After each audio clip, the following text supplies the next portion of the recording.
আমার প্রিয় মুসলমানেরা, আল্লাহর হাবিব মুহাম্মদ রাসূলুল্লাহ সাল্লাল্লাহু আলাইহি ওয়াসাল্লাম নবী আমার জানায়া দেন, উম্মত আমার, দুনিয়ার জমিনের মধ্যে যে উম্মত আমি নবীর প্রতি একবার দুরূদ শরীফ আদায় করবে, আল্লাহ তাআলা ওই উম্মতকে দুনিয়াতে এমন একটা সম্মানের অধিকারী করবে যে সম্মানের অধিকারের যোগ্য সে ব্যক্তি না। আর রাসূল পাক সাল্লাল্লাহু আলাইহি ওয়াসাল্লাম নবী আমার বলেন, দুনিয়াতে যেই উম্মত আমি নবীর প্রতি যত বেশি দুরূদ শরীফ আদায় করবে, জান্নাতের মধ্যে ওই উম্মত আমি নবীর তত কাছাকাছি থাকবে। কাছাকাছি থাকার জন্য মুহাব্বতের আওয়াজে দুরূদ শরীফ পড়েন, আল্লাহুম্মা সাল্লি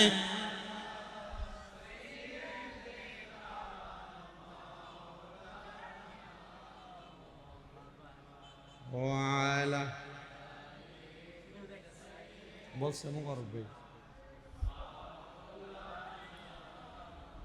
লা ইলাহা লা যিকির লা ইলাহা হাসবি রব্বি ও হাসবি রব্বি ও মা ফি কলবি গায়রুল্লাহ নূর মুহাম্মদ ও লা ইলাহা লা ইলাহা ও লা।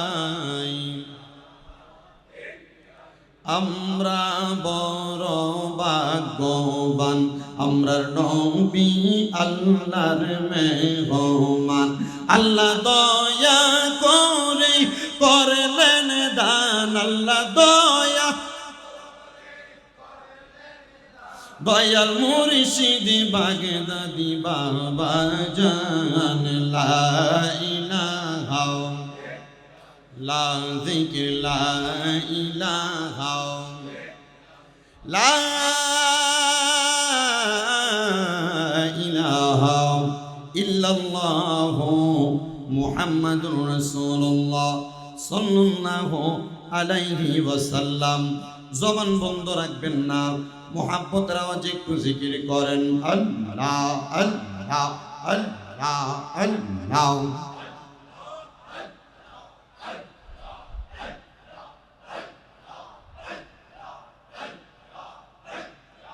আল্লাহ রাসূল পাইতে আমি বায়াত হইলাম, মুর্শিদ চান হয় না যে বদনাম।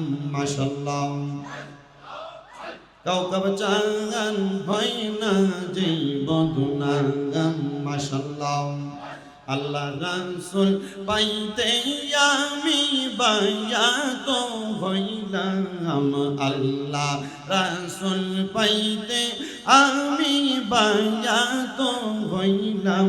গাজীপুরি চাগান হয় না যেই বদনাম, বাগদাদি চাগান হয় না যেই বদনাম। মারহাবা আল্লাহ আল্লাহ। তরিকতের আমল করে কত বাই গেল উপরে গো, আমায় রাইখো শোন জরে মুর্শিদ আমার আমল নাই। মুর্শিদ চাগান হয় না যেই বদনাম। মারহাবা আল্লাহ রাসূল পাইতে আমরা বায়াত হইলাম, বাগদাদি চাগান হয় না যেই বদনাম। আল্লাহ আল্লাহ তুমি যেই দিন যাবে চলে আমাকে রাইখো নজরে গো, আমায় রাইখো শোনো জরে বাজানা মারা মল নাই। আমায় রাইখো শোনো জরে মুর্শিদা মারা মল নাই। বাগদাদি চাগান হয় না যেই বদনাম।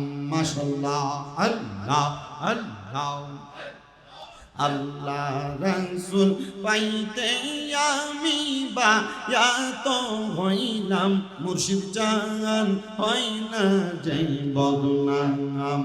আল্লাহ আল্লাহ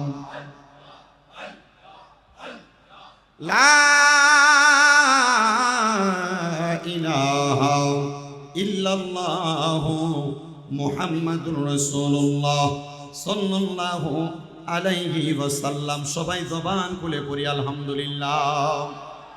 মুআজ্জিজ সদর মুহতারাম হযরতে হাফেজ কারি শাহ আব্দুল্লাহ গাজীপুরি রহমতুল্লাহি আলাইহির দরবারে নূরুন নবী সাল্লাল্লাহু আলাইহি ওয়াসাল্লামের দুনিয়ায় নুরানি শুভাগমন উপলক্ষে আল্লাহ জিকির এবং ঈদে মিলাদুন নবী সাল্লাল্লাহু আলাইহি সাল্লাম উদযাপন শাহেনশাহ হযরতে শাহ আব্দুল্লাহ গাজীপুরি রহমতুল্লাহ আলাই, আলা হযরত ডক্টর আহমদ পিয়ারা বাগদাদি রহমতুল্লাহ আলাই সহ মরহুম গোলাম মুস্তফা শাহপুরি, আমরা জিনাকে আমাদের মোবারক শাহপুরি ভাই হিসেবে চিনি, ওনার আব্বাজানের স্মরণে আজ মুসান ইমানি নুরানি রহমতি মাহফিলের সম্মানিত প্রধান অতিথি আমাদের শাহপুর দরবার শরীফের আলা হযরত পীর সাহেব আলে রসুল আউলাদ গৌসে পাক মহান আধ্যাত্মিক সাধক আলহাজ শাহ সুফি শেখ শাহজাদা সৈয়দ গোলাম মোহাম্মদ আব্দুল কাদের কাউকাব আল কাদেরী হুজুর কেবলার প্রধান অতিথিতে আজকে যত আমন্ত্রিত ওলামাই কেরাম আজকের মাহফিলে তকরির করবেন আমার সামনে বসে আছেন তরিকতপন্থী এবং মুসলমান মোমেন ভাই বাবারা।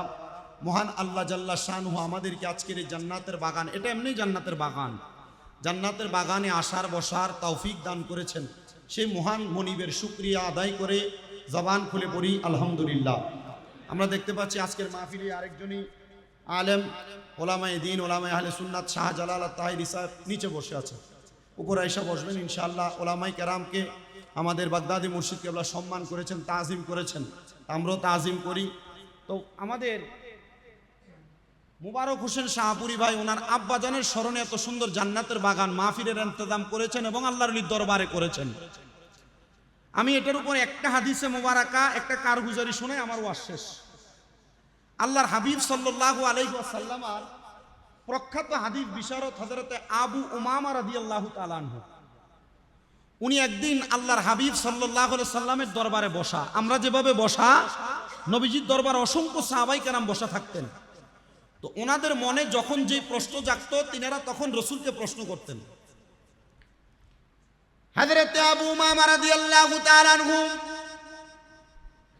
আমার নবীজিকে প্রশ্ন করলেন, ইয়া রাসূলুল্লাহ হাল বাকিয়া মিন বিররি আবওয়াইয়া শাইউন আবাররুহুমা বিহি বাদা মাউতিহিমা। হযরত আবু উমামা বললেন, ইয়া রাসূলুল্লাহ আপনার কাছে জানতে চাই নবীজি, আমাদের মা বাবা ইন্তেকাল করার পরে আমাদের কোনো দায়িত্ব আছে কিনা? আল্লাহর হাবিবের দরবারের অসংখ্য সাহাবায়ে কেরাম, এর মধ্যে হযরত জুনদুব ইবনে আব্দুল্লাহ রাদিয়াল্লাহু তাআলা আনহু বলেন, ইয়া রাসূলুল্লাহ মা বাবা বেঁচে থাকলে মা বাবার ভরণ পোষণের দায়িত্ব গ্রহণ করা, মা বাবা বেঁচে থাকলে মা বাবার খেদমত করা, চিকিৎসার ব্যবস্থা করা, আম্মা আব্বার সঙ্গে সদাচরণ করা একটা সন্তানের দায়িত্ব হতে পারে। কিন্তু ইয়া রাসূলুল্লাহ হযরত আবু উমামা আপনাকে প্রশ্ন করলো, মা বাবা ইন্তেকাল করার পরে সন্তানের কোনো দায়িত্ব আছে কিনা? নবীজি আপনি আমাদেরকে জবাব দেন। আল্লাহর হাবিব সাল্লাল্লাহু আলাইহি সাল্লাম বলেন, ক্বালা নাম, হ্যাঁ দায়িত্ব আছে। ইয়া রাসূলুল্লাহ দায়িত্ব কি? নবী আমার বলেন, এক নাম্বার আসসালাতু আলাইহিমা, যখন তোমাদের মা বাবা ইন্তেকাল করবে তখন তোমরা তোমাদের মা বাবার জন্য বেশি বেশি করে দোয়া করবে। জোরে পড়েন সুবহানাল্লাহ। নবীর সাহাবায়ে কেরাম প্রশ্ন করি, ইয়া রাসূলুল্লাহ আর কি দায়িত্ব আছে আপনি আমাদেরকে বলেন। নবী আমার বলেন, দুই নাম্বার ওয়াল ইস্তিগফারু লাহুমা, মা বাবা যখন ইন্তেকাল করে সন্তান তার মা বাবার জন্য ক্ষমা প্রার্থনা করে। নবীজি বলতেছেন উম্মত, তিন নাম্বার ওয়া ইনফাজু আহাদিহিমা, তোমার মা বাবা ইন্তেকাল করার পরে তোমার মা বাবার ঋণগুলো পরিশোধ করবা, মা বাবার কোনো ওয়াদা থাকলে ওয়াদাগুলো পরিশোধ করবা, মা বাবার কোনো আকাঙ্ক্ষা থাকলে আকাঙ্ক্ষাগুলো পরিশোধ করবা। সাহাবায়ে কেরাম বলেন, ইয়া রাসূলুল্লাহ ইয়া হাবিবাল্লাহ, আপনার কাছে আমরা জানতে চাই আর কি কি দায়িত্ব আছে আম্মা আব্বা ইন্তেকাল করার পরে। নবী আমার বলেন, উম্মত আল্লাহর হাবিব সাল্লাল্লাহু আলাইহি সাল্লাম ঘোষণা করতেছেন, ওয়াসিলাতির রাহমিল্লাতি লা তুসালু ইল্লা বিহিমা, যখন তোমার মা বাবা ইন্তেকাল করে মায়ের আত্মীয় স্বজনের সঙ্গে সম্পর্ক বজায় রাখবা। বাবা ইন্তেকাল করার পরে বাবার আত্মীয় স্বজনের সঙ্গে সম্পর্ক বজায় রাখবা। ওগো মায়ের নবী, আপনি বলেন না মা বাবার ইন্তেকাল করার পরে মা বাবার আত্মীয় স্বজনের সঙ্গে সম্পর্ক বজায় রাখতে লাভটা কি হবে? নবীজি ঘোষণা করতেছে, মা বাবার আত্মীয় স্বজনের সঙ্গে সম্পর্ক বজায় রাখলে তোমার মৃত মা বাবার মৃত আত্মা শান্তি পাবে। জোরে বলেন সুবহানাল্লাহ। আল্লাহর হাবিব মুহাম্মদুর রাসূলুল্লাহ সাল্লাল্লাহু আলাইহি ওয়াসাল্লাম নবী আমার বলেন, উম্মত 5 নাম্বার, তোমাদের মা বাবা যখন ইন্তেকাল করে, মা বাবার ইন্তেকালের পরে তোমরা আরেকটা কর্ম করবা, ওই ক্রম সাদিকিহিমা, আম্মা আব্বার বয়সী মুরব্বি যারা, তোমরা এদেরকে সম্মান করবা, এদেরকে তাজিম করবা। ইয়া রাসূলুল্লাহ, ইয়া হাবিবাল্লাহ, আপনি নবীজি বলেন না এদেরকে সম্মান করলে তাজিম করলে লাভটা কি হবে? নবীজির প্রখ্যাত হাদিস বিচারক হযরত আবু উমামা রাদিয়াল্লাহু তাআলা আনহু বলতেছেন, দুনিয়ার মানুষ তোমরা শোনো, আল্লাহর হাবিব বলেছেন যদি কোনো সন্তান তার মা বাবার ইন্তেকাল করার পরে 1 নাম্বার দোয়া করে, 2 নাম্বার ক্ষমা প্রার্থনা করে, 3 নাম্বার যদি সন্তান তার মা বাবার ওয়াদাগুলো পূরণ করে দেয় আর আম্মা আব্বার বংশের মানুষের সাথে সম্পর্ক বজায় রাখে, 5 নাম্বার যখন কোনো সন্তান মা বাবার বয়সী বৃদ্ধদের সাথে সুন্দর ব্যবহার করে, তাহলে আমার আল্লাহ তাআলা তার মৃত মা বাবার কবরের মধ্যে জান্নাতের সামিয়ানার ব্যবস্থা করে দেয়। জোরে বলেন সুবহানাল্লাহ। আমরা দেখতে পাচ্ছি একে একে আমাদের মাহফিলের সম্মানিত ওলামায়ে কেরাম উপস্থিত হচ্ছেন। আমি অল্প একটু কথা বলি, আপনাদের থেকে বিদায় নিচ্ছি। এই হাদিসের উপরে একটু শুনে নেন। আল্লাহ পাক রব্বুল আলামিন আমাদের সবাইকে আম্মা আব্বার জন্য বেশি করে দোয়া করার তৌফিক দান করেন, সবাই করেন আমিন। তো এই হাদিসের উপরে হযরত আবু উমামা রাদিয়াল্লাহু তাআলা আনহু বলেন, ও দুনিয়ার মানুষ শোনো, যখন দুনিয়াতে থাকা অবস্থায় একটা মানুষ তার আম্মা আব্বার জন্য দোয়া করে, ক্ষমা প্রার্থনা করে, ওয়াদা পূরণ করে এবং মা বাবার আত্মীয়দের সাথে সম্পর্ক বজায় রাখে, মুরব্বীদেরকে সম্মান করে, এই 5টা কাজ যখন দুনিয়ার কোনো মানুষ করে, করার কারণে মৃত ব্যক্তি তার মা তার বাবা কবরে থাকা অবস্থায় দুনিয়া থেকে কবরে থাইকা আল্লাহর দরবারে দোয়া করে, আল্লাহ যার দোয়ার বরকতে আপনি আমাকে মাফ করেছেন ও মাগফিরাতুল লাহুমা, আল্লাহ তাকেও আপনি মাফ করে দেন। আজকে যে মুবারক শাহপুরি ভাই ওনার আব্বার জন্য এবং হযরতে ডক্টর আহমদ পেয়ারা বাগদাদি হুজুর কেবলা সহ শাহ আব্দুল্লাহ গাজীপুরীর দরবারে এত সুন্দর জলসা, এত সুন্দর নুরানি মাহফিলের ইন্তজাম করেছে। আপনারা বলেন, আমরাও যদি আমাদের আম্মা আব্বার ইন্তেকালের পরে এই 5টা কাজ করি, আল্লাহ তাআলা আমাদের মা বাবাকেও মাফ করার ক্ষমতা আল্লাহর আছে না নাই? কার কার বিশ্বাস আছে 2 হাত তুলে আল্লাহকে দেখায়। নারে তাকবীর, নারে রিসালাত, নারে গাউসিয়া, শাহপুর দরবার শরীফ। আল্লাহ তাআলা আমাদের আম্মা আব্বার জন্য বেশি করে দোয়া করার তৌফিক আমাদেরকে দান করেন, সবাই পড়েন আমিন। আসসালামু আলাইকুম ওয়া রাহমাতুল্লাহি ওয়া বারাকাতুহু।